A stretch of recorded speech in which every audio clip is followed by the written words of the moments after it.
सो पैदा होते ही अपने माँ बाप को खा गई, आगे पता नहीं तुम्हारी किस्मत में और क्या क्या लिखा है।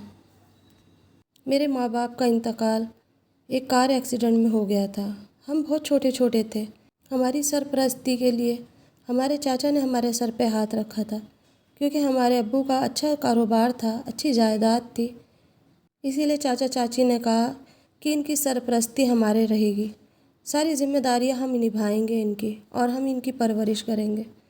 जैसे तैसे वक्त गुजरता रहा, हम बड़े होते रहे और देखते ही देखते मेरे अप्पी का रिश्ता आने लगा और मेरे चाचा ने बस जल्दी से उनकी शादी कर दी। मैं छोटी थी, मुझे रुका दिया गया, लेकिन जिससे अप्पी की शादी हुई थी उससे पहले ही मेरे चाचा ने बात तय कर ली थी कि छोटी वाली लड़की भी आपको साथ ले जानी होगी, यानी कि साली आपकी, और उसकी परवरिश आप लोग अपने घर करोगे। यहाँ तक कि हमारा सफ़र सबका साथ का था, अब सब अलग अलग हो जाएंगे।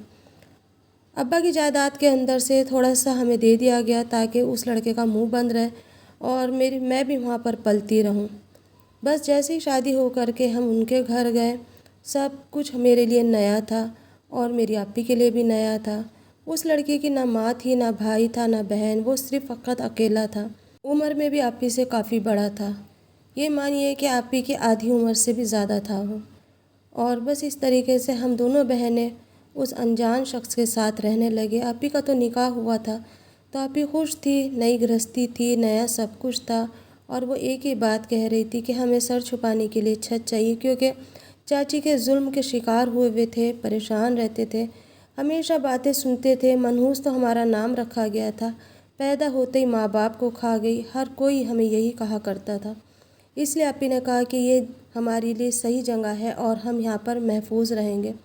तुम्हारे जीजा भी हमें बहुत प्यार करते हैं, और इस तरीके से हम वहाँ रहते रहे। लेकिन मुझे जीजा जी के आँखों से बड़ा खौफ लगता था। उनकी बड़ी बड़ी आँखें, ऐसा लगता था जैसे मुझे खा जाएंगी। मैं डर के मारे एक तरफ हो जाया करती और अक्सर अपनी अप्पी के पीछे पीछे ही रहा करती। जहाँ अप्पी रहती मैं वहीं रहती, और जहाँ वो जाती मैं वहीं जाती। अकेले में एक मिनट नहीं रुक सकती थी, क्योंकि मुझे उनकी नज़रों से बहुत खौफ लगता था और ऐसा लगता था उनकी आंखें कुछ कह रही हैं, वो मुझे खा जाएंगे। बस ऐसे ही करते करते वक्त निकला। थोड़े वक्त के बाद में ही मेरी अप्पी के यहाँ पर खुशी होने वाली थी। मैं बहुत खुश थी कि चलो अब हमारे घर में एक छोटा मेहमान आ जाएगा, जिसके साथ मैं खेला करूँगी और उसके साथ ही मेरा टाइम पास भी हो जाएगा। लेकिन जीजा जी कहीं ना कहीं, किसी न किसी तरीके से मेरे पास आने लगते और कहीं ना कहीं मेरे हाथ लगाते, कभी पैर पे लगाते, कभी पीठ पे लगाते, जो मुझे बिल्कुल नहीं अच्छा लगता था। मैंने अप्पी से इसलिए नहीं कहा कि आप भी तो वैसे ही परेशान रहती हैं और फिर ये सोचेंगी कि ये जीजा के ऊपर इल्ज़ाम लगा रही है। और यही एक घर ऐसा था जहाँ पे हमें सुकून से रहने के लिए नसीब हुआ था, क्योंकि हम पूरा दिन वहाँ चाचा चाची के यहाँ काम करते और शाम को हमें दुनिया भर की बातें सुननी मिलती। खाना भी हमें बस इसी तरीके से दे दिया जाता है जैसे किसी भिखारी को दिया जाता है। तो इस वजह से मैं अप्पी के सामने कोई भी बात ज़िक्र कोई भी करना नहीं चाहती थी कि उनके दिल को ठेस पहुँचे या वो ये सोचे कि मेरे शौहर पे इल्ज़ाम लगा रही हो। देखते ही देखते मैं थोड़ी थोड़ी बड़ी हो रही थी, मेरा बदन भी भर रहा था, लेकिन मुझे इस बात का बहुत खौफ लगा रहता था कि जीजा जी मुझे क्यों हाथ लगाते हैं, और कहीं ऐसा ना हो जाए कि अप्पी कहीं जाए और मैं अकेली रह जाऊं।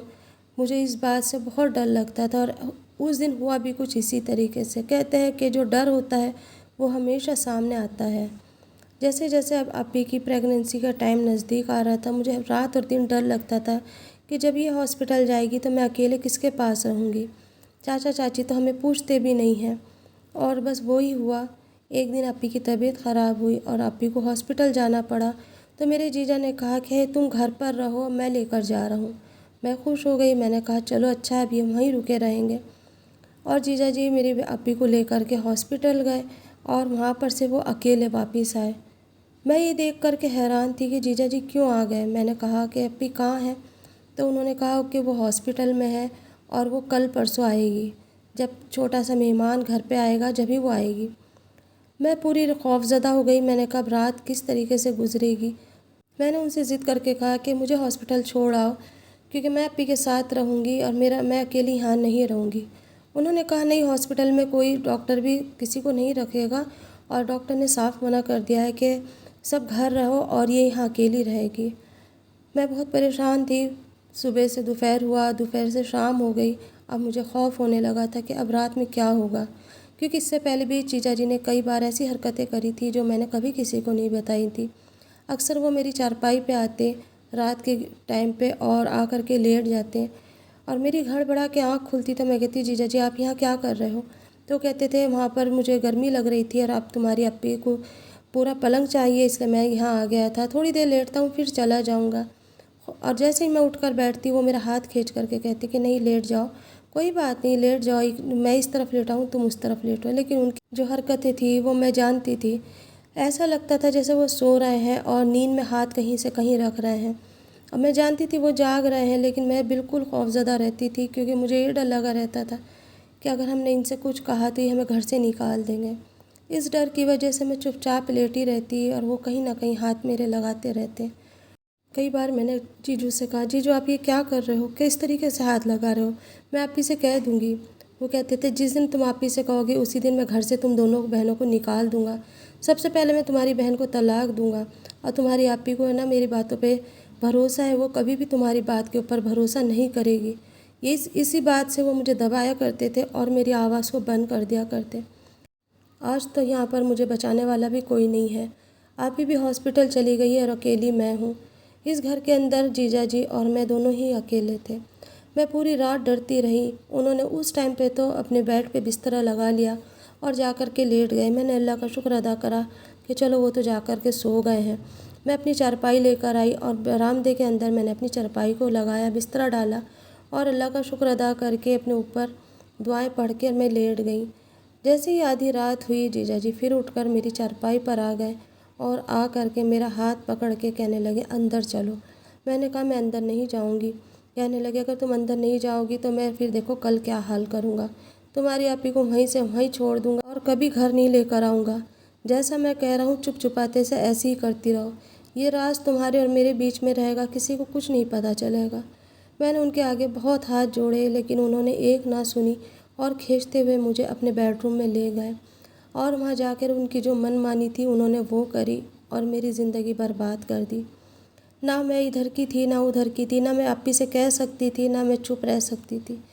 सुबह के टाइम पे मैं उस बेड पे से उठी, मुझसे चला नहीं जा रहा था। मैं जैसे तैसे मैंने नाश्ता बनाया और उनकी आंखों के सामने से मैं जब जैसे जैसे गुज़र रही थी वो मुस्कुरा रहे थे। और फिर उसके बाद में मैं हॉस्पिटल गई। वहाँ जा कर के देखा मेरी आपी ने एक बहुत ही प्यारी से बेटे को जन्म दिया। वो इतना खूबसूरत था कि उसको देख के मैं सब भूल गई। मुझे बिल्कुल भी अपनी तकलीफ़ याद नहीं रही और मैंने आपी से कहा बस अब घर चलो। वो कहने लगी ऐसे नहीं जा सकती, 3 दिन के बाद मेरी छुट्टी होगी। मैंने कहा तो फिर मैं यहीं रुक जाऊंगी। उन्होंने कहा ठीक है तुम यहीं रुक जाना, लेकिन डॉक्टर ने उस दिन भी मना कर दिया और ये कहा कि यहाँ कोई नहीं रुक सकता, हम खुद देखभाल करेंगे। वैसे भी प्राइवेट हॉस्पिटल था, कोई रुकने नहीं देता। बस उसके बाद में मेरे जीजा जी फिर लेकर आ गए और 3 दिन और 3 रात मेरे साथ मुसलसल वही कहानी चली जो पहली रात चली थी। शर्म की वजह से मैं किसी को ना बता सकी और पूरी पूरी रात रो रो के मैंने गुजार दी। हाथ जोड़े, मिन्नतें करी, लेकिन उन्होंने एक ना सुनी। और इसी तरीके से आपी 5 दिन के बाद मैं घर आ गई। जब आपी घर आई मेरा रंग जर्द था। आपी ने कहा तुम्हारा तो ऐसा लग रहा है जैसे सारा ही खून किसी ने निकाल के डाल दिया। मेरे जाने के बाद तुम ऐसी कमज़ोर सी क्यों हो गई हो, कोई परेशानी है तुम्हें? मैंने कहा कुछ नहीं आपी। जीजा जी ने ध्यान तो रखा? तो मैंने कहा हाँ ध्यान रखा। उन्हें मैं क्या बताती उन्होंने मेरे साथ क्या करा। और बस इस तरीके से ना अब तो जीजा जी को एक मौका मिलना चाहिए था, क्योंकि आपी पूरा दिन थक जाया करती थी और मुन्ना छोटा सा था। मुन्ने को खिलाते खिलाते और घर का काम सब करते करते वो थक जाती और बेसुध होके सो जाती। अब जीजा जी हर तीसरे चौथे दिन में मुझे इस्तेमाल करने लगे और मैं शर्म की वजह से कुछ ना बता सकी।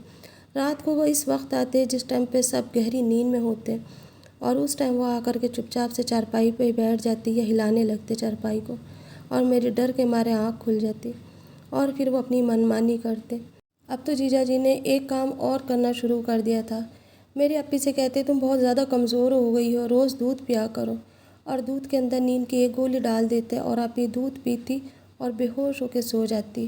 रात को उन्हें ये भी होश नहीं रहता कि मुन्ने को दूध पिलाना है या नहीं। जब वो कभी मुन्ने को दूध पिलाती तो मुन्ना भी बेहोश होकर सो जाता और सारा सारा दिन सोता ही रहता। आप ही कह रही थी कि कुछ दिनों से ऐसा लगता है कि जैसे मुझे बहुत गहरी नींद आती है, दूध पीते ही पता नहीं क्यों बहुत तेज़ नींद आने लगती है। मैंने कहा आप दूध मत पिया करो, क्या पता आपको नुकसान दे रहा हो। मुझे कुछ बहाना ना सूझा तो मैंने यही कह दिया।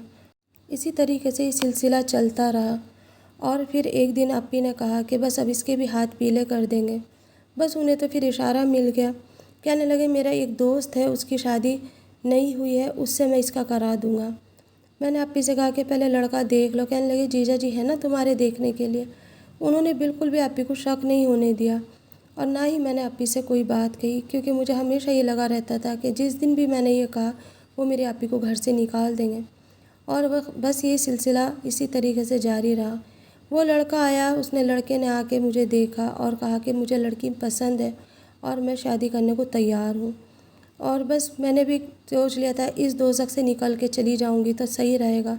कब तक मैं यहाँ पड़ी रहूँगी और इसकी हवस की शिकार होती रहूँगी। आप ही से मैंने कहा कि आप ही तुम फ़िक्र नहीं करना, मैं आती जाती रहा करूँगी तुम्हारे पास। और सादा सा मेरा निकाह करके उस लड़के के साथ मुझे भेज दिया गया। लेकिन दिल के अंदर एक कचोट थी कि आखिर जीजा जी ने मेरे साथ ऐसे क्यों करा, छोटी सी उम्र में मेरे साथ ऐसा क्यों करा। लेकिन मैं किसी से कुछ नहीं कह सकी। आप ही से तो मैंने आज तक भी कुछ नहीं कहा। अब तो जीजा जी ने मेरे साथ में इस तरीके से करना शुरू कर दिया कि वो उस घर में भी आते और जिस टाइम पे उन्हें ये लगता है कि इस टाइम पे मेरे शौहर नहीं होंगे, उसी टाइम आते और आने के बाद मुझे धमकाते और कहते कि तेरे शौहर को और तेरी बहन को दोनों को बता दूंगा तू किस तरीके से है और तूने मेरे साथ कितनी रातें गुजारी हैं। मेरे पास तेरी वीडियो है। ये सुनते ही मेरे तो हवास ही चले गए और वाकई में उन्होंने वो वीडियो बना के रख रखी थी। मैंने उनके आगे हाथ जोड़े और उनसे कहा कि मेरे साथ ये जुल्म मत करो। मेरा घर बसा हुआ है, जैसे भी है मैं ठीक हूँ। मैं तुम्हारे बारे में कभी किसी से कुछ नहीं कहूँगी, लेकिन अब बस बहुत हो गया, अब मुझे बख्श दो। लेकिन उन्होंने कहा कि मेरा जब भी दिल करा करेगा मैं आया करूँगा और आने के बाद में तुम्हें मेरी हर फरमाइश को पूरा करना पड़ेगा। बस मैं घुटती रही और मैंने एक दिन अपने शौहर से कहा कि इस शहर से हम कहीं दूर चले जाएंगे और काम करेंगे दोनों मिल करके, ताकि हम दोनों अच्छा कमा सकें और आगे के लिए कुछ कर सकें। मेरे शौहर के भी दिमाग में ये बात आ गई। मेरे शौहर ने कहा कि ठीक है, चलो हम किसी दूसरे शहर चलते हैं। और इस तरीके से मैंने अपनी जीजा से तो जान बचा ली, लेकिन अपने आप से कैसे बचाऊं, अपने ज़मीर को कैसे करूं। ना तो ये राज आज तक मेरी अप्पी को पता है, ना ही मेरे शौहर को पता है। दम मेरा अंदर ही अंदर घुटता है कि वो रातें, वो चीज़ें मैं किसी से शेयर नहीं कर सकी। एक चीख है जो अंदर से निकलना चाहती है बाहर और ये चाहती है कि मुझे इंसाफ मिले। लेकिन अगर मैं इंसाफ लेना चाहती हूँ तो मेरी अप्पी का घर उजड़ जाएगा, मेरी अप्पी घर से बेघर हो जाएगी।